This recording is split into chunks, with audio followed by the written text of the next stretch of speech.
Do Livro dos Espíritos, parte 2ª, capítulo 7. Esquecimento do passado. Pergunta número 392. Por que perde o espírito encarnado a lembrança do seu passado? Não pode o homem nem deve saber tudo. Deus assim o quer em sua sabedoria. Sem o véu que lhe oculta certas coisas, ficaria ofuscado, como quem, sem transição, saísse do escuro para o claro. Esquecido de seu passado, o homem é mais senhor de si. Pergunta número 393. Como pode o homem ser responsável por atos e resgatar faltas de que se não lembra? Como pode aproveitar da experiência de vidas de que se esqueceu? Conceber-se-ia que as tribulações da existência lhe servissem de lição, se recordasse do que as tenha podido ocasionar. Desde que, porém, disso não se recorda, cada existência é para ele como se fosse a primeira e eis que então está sempre a recomeçar. Como conciliar isto com a justiça de Deus? Em cada nova existência, o homem dispõe de mais inteligência e melhor pode distinguir o bem do mal. Onde o seu mérito se lembrasse de todo o passado. Quando o espírito volta à vida anterior, à vida espírita, diante dos olhos se lhe estende toda a sua vida pretérita. Vê as faltas que cometeu e que deram causa ao seu sofrer, assim como de que modo as teria evitado. Reconhece justa a situação em que se acha e busca então uma existência capaz de reparar a que vem de transcorrer. Escolhe provas análogas às de que não soube aproveitar, ou as lutas que considere apropriadas ao seu adiantamento e pede a espíritos que lhe são superiores que o ajudem na nova empresa que sobre si toma, ciente de que o espírito, que lhe for dado por guia nessa outra existência, se esforçará por levá-lo a reparar suas faltas, dando-lhe uma espécie de intuição das em que incorreu. Tendes essa intuição no pensamento, no desejo criminoso que frequentemente vos assalta e a que instintivamente resistis, atribuindo as mais das vezes essa resistência aos princípios que recebestes de vossos pais, quando é a voz da consciência que vos fala. Essa voz, que é a lembrança do passado, vos adverte para não recairdes nas faltas de que já vos fizestes culpados. Na nova existência, se sofre com coragem aquelas provas e resiste, o espírito se eleva e ascende na hierarquia dos espíritos, ao voltar para o meio deles. Não temos, é certo, durante a vida corpórea, lembrança exata do que fomos e do que fizemos em anteriores existências. Mas temos de tudo isso a intuição, sendo as nossas tendências instintivas uma reminiscência do passado, e a nossa consciência, que é o desejo que experimentamos de não reincidir nas faltas já cometidas, nos concita a resistência àqueles pendores. Pergunta número 394. Nos mundos mais elevados do que a Terra, onde os que os habitam não se veem premidos pelas necessidades físicas, pelas enfermidades que nos afligem, os homens compreendem que são mais felizes do que nós? Relativa é, em geral, a felicidade? Sentimos-la, mediante comparação com um estado menos ditoso.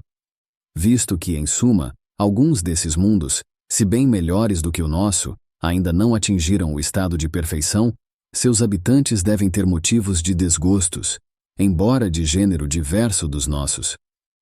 Entre nós, o rico, conquanto não sofra as angústias das necessidades materiais, como o pobre, nem por isso se acha isento de tribulações, que lhe tornam amarga a vida.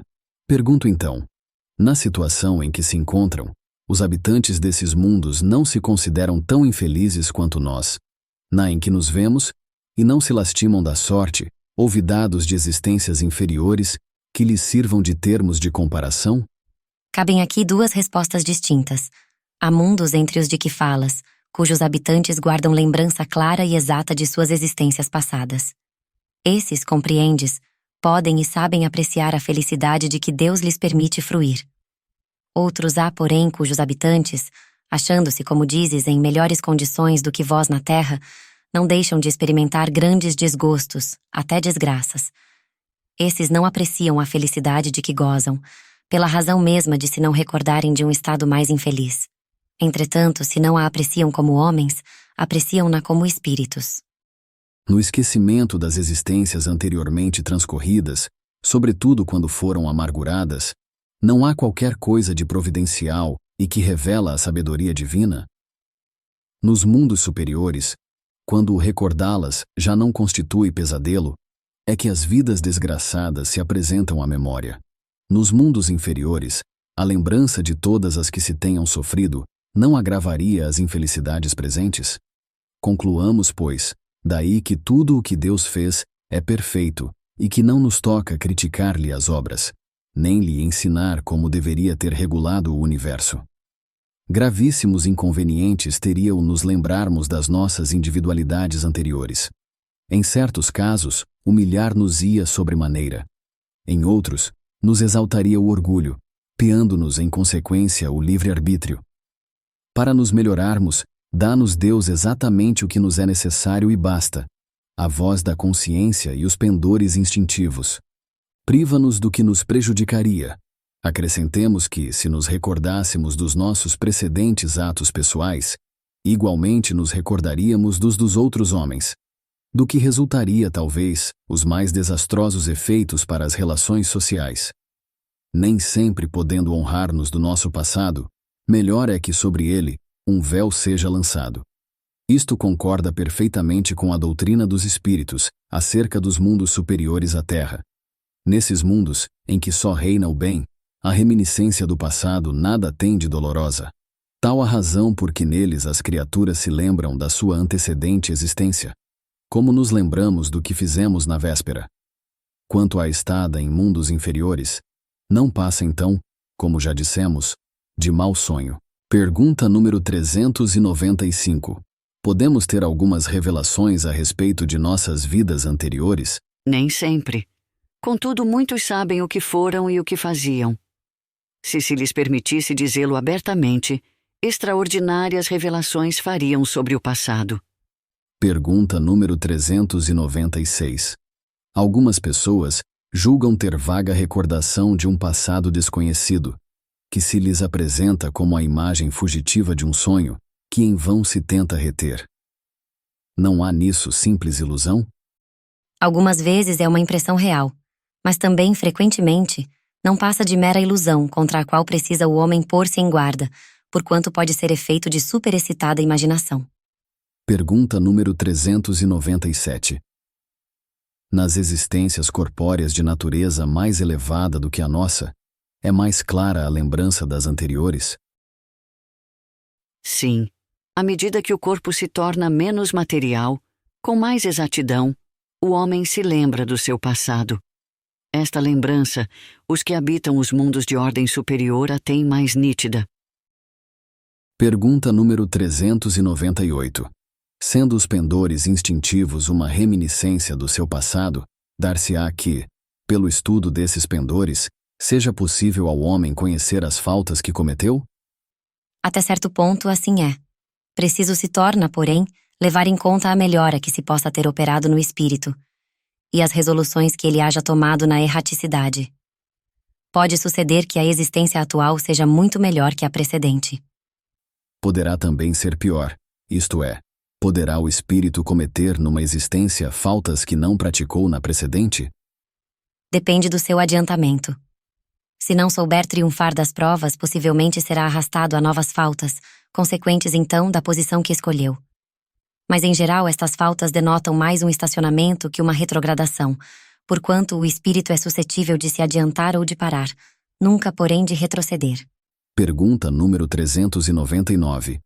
Sendo as vicissitudes da vida corporal expiação das faltas do passado e, ao mesmo tempo, provas com vistas ao futuro, seguir-se-á que da natureza de tais vicissitudes se possa deduzir de que gênero foi a existência anterior?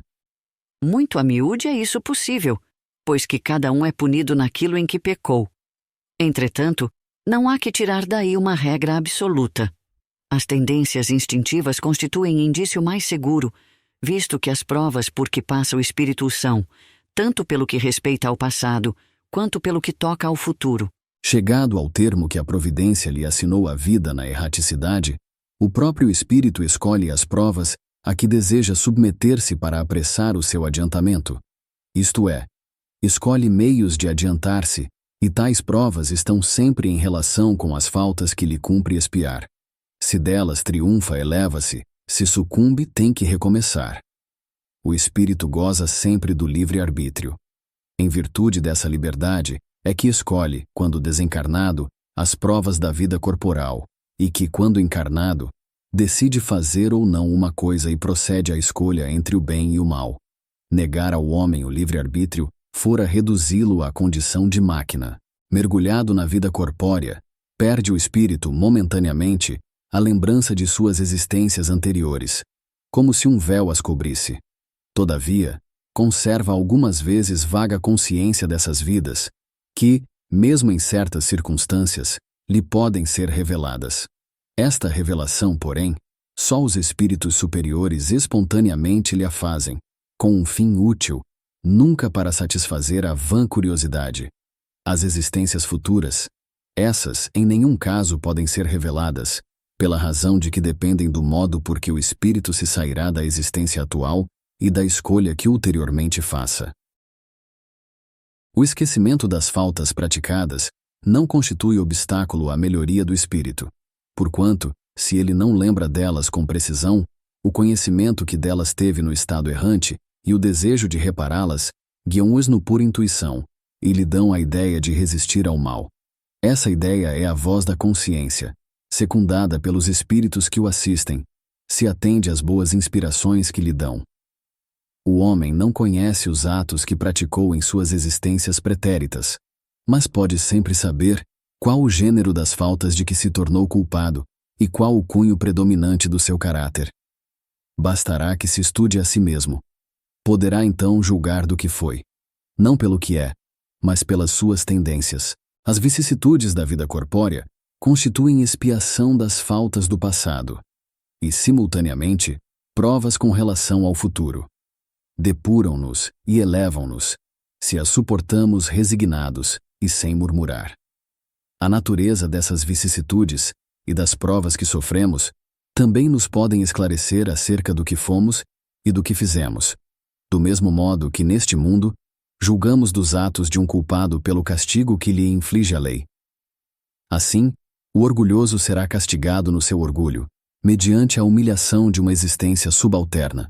O mal rico, o avarento pela miséria, o que foi cruel para os outros, pelas crueldades que sofrerá, o tirano, pela escravidão, o mau filho, pela ingratidão de seus filhos, o preguiçoso, por um trabalho forçado, etc.